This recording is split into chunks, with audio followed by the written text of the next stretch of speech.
Au nom du Père et du Fils et du Saint-Esprit, ainsi soit-il. Notre Père qui êtes aux cieux, que votre nom soit sanctifié, que votre règne arrive, que votre volonté soit faite sur la terre comme au ciel. Donnez-nous aujourd'hui notre pain de chaque jour. Pardonnez-nous nos offenses, comme nous pardonnons à ceux qui nous ont offensés. Et ne nous laissez pas succomber à la tentation, mais délivrez-nous du mal, ainsi soit-il. Saint Pilice, au nom du Père et du Fils et du Saint-Esprit, ainsi soit-il. Alors, je me suis permis d'aborder maintenant une autre question de Saint Pilice, qui est assez courte. C'est une instruction, un décret sur la communion quotidienne.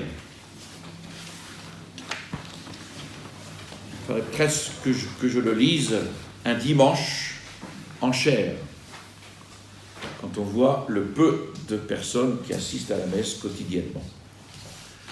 Ça s'appelle Sacra Tridentina Synodus, donc du 20 décembre 1905, de la Sacrée Congrégation du Concile sous le pontificat de Saint Pilice.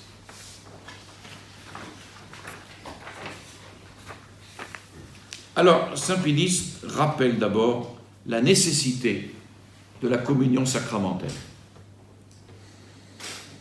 Le Concile de Trente avait en vue les trésors de grâce, trésors ineffables de grâce, que les fidèles retirent de la réception de la Très Sainte Eucharistie.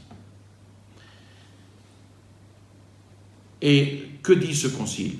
Le Concile souhaiterait qu'à chaque messe, les fidèles qui y assistent, c'est un souhait, ne se contentent pas de communier spirituellement, mais reçoivent encore réellement le sacrement eucharistique. Donc ces paroles montrent, dit Saint Pilice, elles montrent très clairement combien l'Église désire que tous les fidèles s'approchent chaque jour de la communion et en retirent des effets plus abondants de sanctification.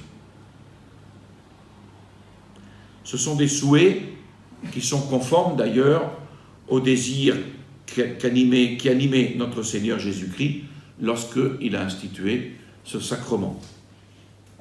Il a insisté à plusieurs reprises, dans des termes clairs, sur la nécessité de se nourrir souvent de sa chair et de boire son sang, particulièrement lorsqu'il dit, en Saint Jean au chapitre 6, verset 59, « Ceci est le pain descendu du ciel. Ce n'est pas comme la manne que vos pères ont mangé dans le désert, après quoi ils sont morts.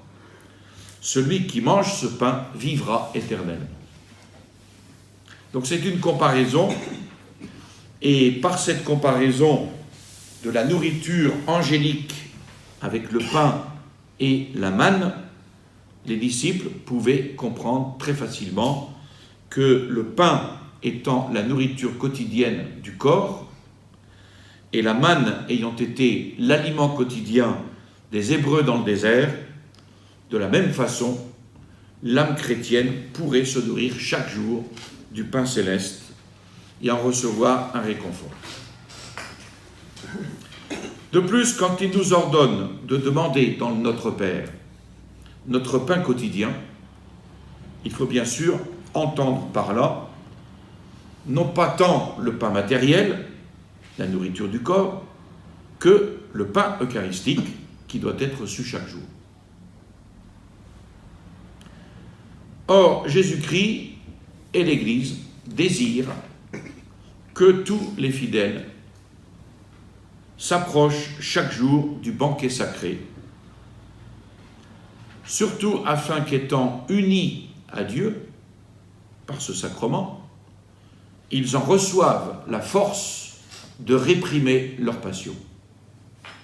Il n'y a rien de tel que la communion quotidienne pour réprimer nos passions, c'est-à-dire pour éviter les fautes graves auxquelles est exposée la fragilité humaine et pour se purifier des fautes légères qui peuvent se présenter chaque jour.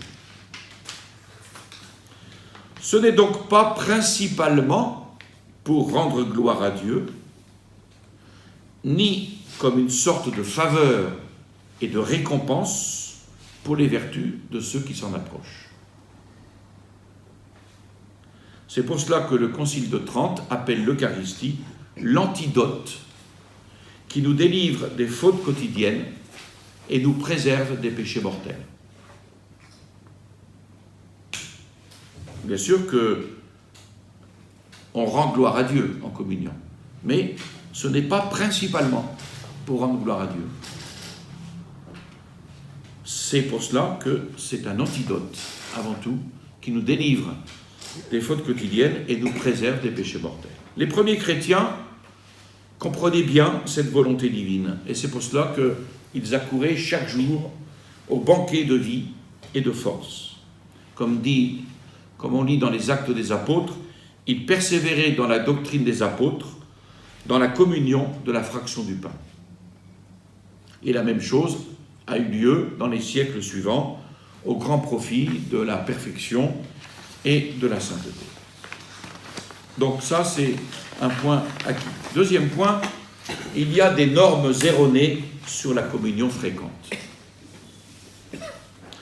La piété s'étant affaiblie, et plus tard, surtout, le venin du jansénisme s'étant répandu partout, on commença à discuter sur les dispositions qu'il fallait apporter pour s'approcher de la communion fréquente et quotidienne. C'était à qui en réclamer comme nécessaire de plus grandes et de plus difficiles conditions. Il en résulta que très peu de personnes furent jugées dignes de recevoir chaque jour la Sainte Eucharistie et de puiser dans ce sacrement si salutaire des effets plus abondants. Les autres devaient se contenter de communier ou une fois par an, ou tous les mois, ou tout au plus chaque semaine. On en vint même à une sévérité telle que des catégories entières de personnes, comme les marchands ou les gens mariés, furent exclus de la Sainte Table. Tout ça sous l'influence du jansénisme. D'autres, cependant, se jetèrent dans le sentiment contraire. Jugeant que la communion quotidienne est de précepte divin, pour qu'aucun jour ne se passât sans qu'on reçût la Sainte Communion, ils étaient d'avis, entre autres choses contraires à la coutume de l'Église, qu'il fallait recevoir la Sainte Eucharistie même le vendredi saint. Et ils la distribuaient ce jour-là. Voilà deux conceptions erronées. D'où les avertissements du Saint-Siège. Dans un décret du 12 février 1679, cum ad aures, approuvé par Innocent XI, sont condamnées les erreurs du genre déjà mentionnées et sont réprimés les abus, déclarant en même temps que toutes les classes de personnes, y compris marchands et gens mariés, comprenez pourquoi marchands et gens mariés, les marchands c'est parce que on pouvait les soupçonner de fraude, de vol, etc. Et puis les gens mariés dans l'usage de l'acte conjugal, par exemple. Ils étaient plus portés, donc on excluait les marchands et les gens mariés. Donc, sont réprimés les abus, déclarant en même temps que toutes les classes de personnes, y compris marchands et gens mariés, pouvaient être admises à la communion fréquente, suivant la piété de chacun et le jugement du confesseur. Puis, le 7 décembre 1690, par le décret Sanctissimus Dominus Noster, le pape Alexandre VIII condamnait la proposition de Baius, qui réclamait le plus pur amour de Dieu, sans aucun mélange de défauts de la part de ceux qui voulaient s'approcher de la Sainte Table. Toutefois, le venin du jansénisme, qui s'était introduit même parmi les bons catholiques, sous prétexte d'honneur et de vénération due à l'Eucharistie, ne disparut pas complètement. Même après les déclarations du Saint-Siège, les discussions sur les dispositions qu'il faut avoir pour bien recevoir fréquemment la Sainte Communion ont continué. Il arriva même que certains théologiens, même de bonne marque, ont pensé qu'il ne fallait permettre la communion fréquente que rarement et sous de nombreuses conditions. D'autre part, il ne manqua pas d'hommes savants et pieux qui facilitèrent cet usage salutaire et si agréable à Dieu, et qui enseignèrent, en s'appuyant sur les pères, qu'il n'y a aucun précepte de l'Église, réclamant de ceux qui font la communion quotidienne des dispositions plus grandes que celles demandées pour la communion hebdomadaire et mensuelle. Et quant aux fruits qu'on en retire, ils sont bien plus abondants dans la communion quotidienne que dans la communion hebdomadaire ou mensuelle. Quelle est la situation actuelle?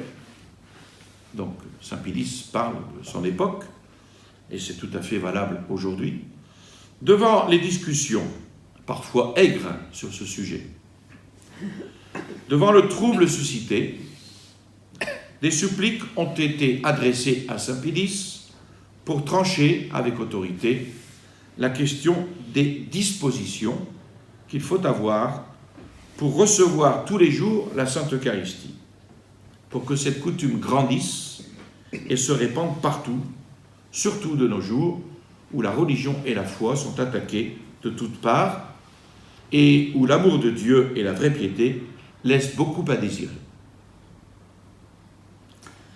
Pour favoriser du mieux possible et afin que le peuple chrétien soit poussé à communier même tous les jours, saint Pilice a donc chargé la commission romaine ad hoc, la congrégation romaine ad hoc, pour examiner et définir cette question.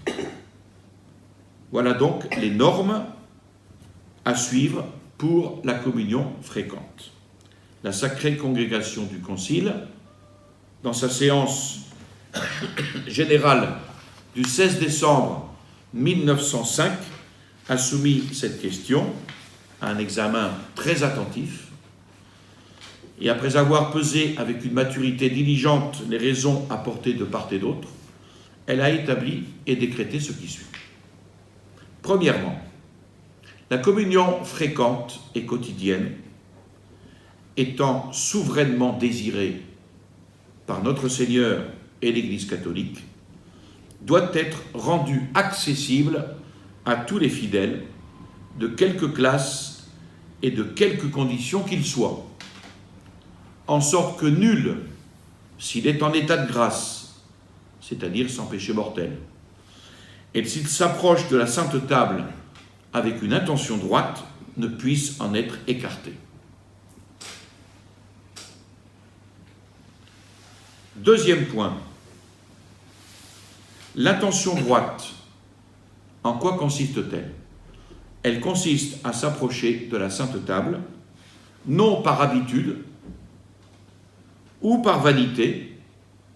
Ah, l'abbé Beauvais, il voit que je communie tous les jours, il doit penser bien de moi.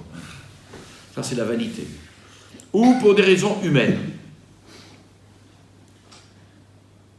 Donc, l'intention consiste à s'approcher non par habitude ou vanité ou pour des raisons humaines, mais pour satisfaire à la volonté de Dieu. Vous allez me dire, c'est tout simple. Ben oui, c'est tout simple. Pour satisfaire à la volonté de Dieu. Pour s'unir à lui plus intimement par la charité, c'est-à-dire ici dans le sens de l'amour de Dieu, et grâce à ce divin remède, pour combattre ses défauts et ses infirmités. Voilà ce qu'est l'intention droite. Alors si je suis candidat à la mairie dans un petit village et que tiens, on voit le candidat qui commence à venir à la messe depuis quelque temps, 6 mois avant les élections, il communie même le dimanche. Ben, évidemment, ça, ce n'est pas une intention droite. Une intention complètement viciée. Troisième point, bien qu'il soit très désirable que ceux qui usent de la communion fréquente et quotidienne soient exempts de péché véniel au moins pleinement délibéré et qu'il n'y ait aucune affection, il suffit néanmoins qu'il n'ait aucune faute mortelle, avec le ferme propos de ne plus pécher à l'avenir. Donc il faut bien, c'est très précis ici, hein. Il faut qu'il soit exempt de péché véniel, au moins pleinement délibéré, et qu'il n'y ait aucune affection au péché véniel. Étant donné ce ferme propos, sincère de l'âme, il n'est pas possible que ceux qui communient chaque jour ne se corrigent pas également des péchés véniels et peu à peu de leur affection à ces péchés. Donc c'est le remède. C'est le remède. Quatrième point. Quoique les sacrements de la nouvelle loi produisent leur effet ex opere operato, ça veut dire par eux-mêmes, cet effet, néanmoins, est d'autant plus grand que les dispositions de ceux qui les reçoivent sont plus parfaites. Donc, plus les dispositions sont parfaites, plus les effets sont parfaits. Pour celui qui communierait quotidiennement, par exemple, il peut y avoir une espèce d'habitude, une espèce de routine. Ça, elle doit être corrigée pour que les effets soient plus profonds. Il faut donc veiller, pour cela, à faire précéder la Sainte Communion d'une préparation diligente. Bon, la messe, évidemment, y aide. Et la faire suivre d'une action de grâce convenable, suivant les forces, les conditions et les devoirs de chacun. Évidemment, si la messe se termine à 8h et que vous avez le travail à 8h15, ben vous êtes obligé de vous sauver juste après la communion ou après la bénédiction parce qu'il y a le travail. Donc vous ne pouvez pas faire l'action de grâce. Et ça, on en tient compte, les conditions et les devoirs de chacun. Quitte à faire l'action de grâce à un autre moment de la journée. Cinquième point. Afin que la communion fréquente et quotidienne se fasse avec plus de prudence, un plus grand mérite, il importe de demander conseil à son confesseur. Que les confesseurs se gardent pourtant bien de priver de la communion fréquente et quotidienne une personne qui est en état de grâce et qui s'en approche avec une intention droite.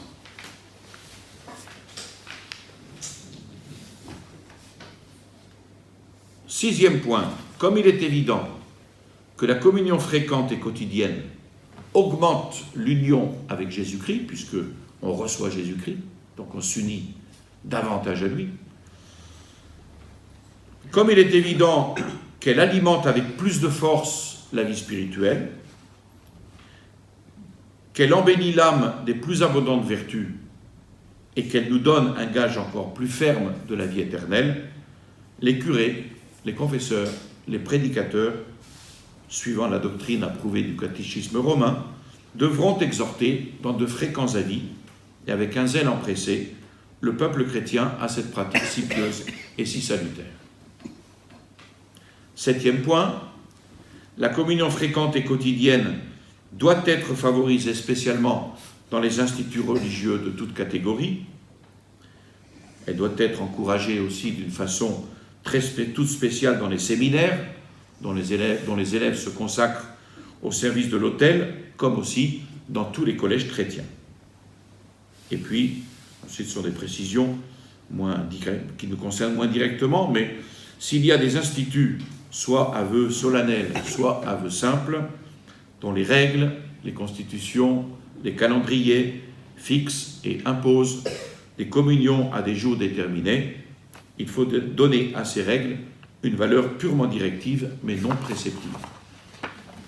Le nombre des communions prescrits, il doit être considéré comme un minimum pour la piété des religieux. Par conséquent, ils seront toujours libres d'aller à la Sainte Table plus fréquemment et même tous les jours. Enfin, dernier point, le décret demande aux écrivains ecclésiastiques d'avoir le soin de s'abstenir de toute discussion litigieuse touchant les dispositions qu'il faut apporter à la communion fréquente et quotidienne, puisque ces dispositions, elles viennent d'être émises par Saint Pie. Voilà. Donc, faites-vous les apôtres, ici, de la communion quotidienne chez les fidèles. Je vous salue Marie, pleine de grâce, le Seigneur est avec vous. Vous êtes bénie entre toutes les femmes, et Jésus, le fruit de vos entrailles, est béni. Sainte Marie, Mère de Dieu, priez pour nous pauvres pécheurs, maintenant et à l'heure de notre mort, ainsi soit-il. Au nom du Père et du Fils et du Saint-Esprit, ainsi soit-il.